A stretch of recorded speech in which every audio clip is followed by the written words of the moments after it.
निवडणुकांच्या तोंडावर मनसेच्या मॅरेथॉन बैठकांचा सिलसिला आता सुरू झालाय। आज राज ठाकरेंच्या शिवतीर्थ या निवासस्थानी मनसे उपाध्यक्षांची बैठक पार पडली। मात्र या बैठकीमध्ये राज ठाकरेंनी मनोमिलनावर एक शब्दही काढला नसल्याचं कळतंय। यशवंत किल्लेदार यांनी ही माहिती दिलेली आहे। निवडणुकांच्या तोंडावर संघटना बांधणीवर बैठकीत चर्चा झाल्याचं किल्लेदार यांनी सांगितलंय।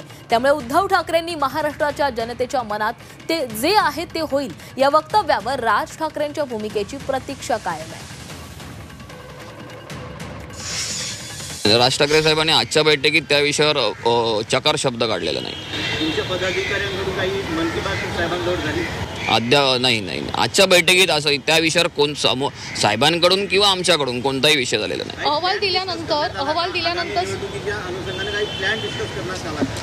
प्लॅन हाच आहे की ह्या ज्या आमच्या नेमणुका आहेत त्या योग्य आहेत नाही आहेत, कारण निवडणुकीला सामोरं जायचं असेल तर आपल्याला ही सगळी परिस्थिती जी आहे संघटनात्मक ही आपली भक्कम असली पाहिजे आणि हाच एक प्लॅन आहे ना। संघटना बांधणी भक्कम असेल तर निवडणुकीला तुम्ही सामोरं योग्य रीतीने जाऊ शकाल, याच्यावर चर्चा झालेली आहे। ह्या महिन्याच्या एंडपर्यंत शेवटापर्यंत हे सगळं संपेल आणि त्याच्यावर निर्णय जुलैच्या पहिल्या आठवड्यात होईल।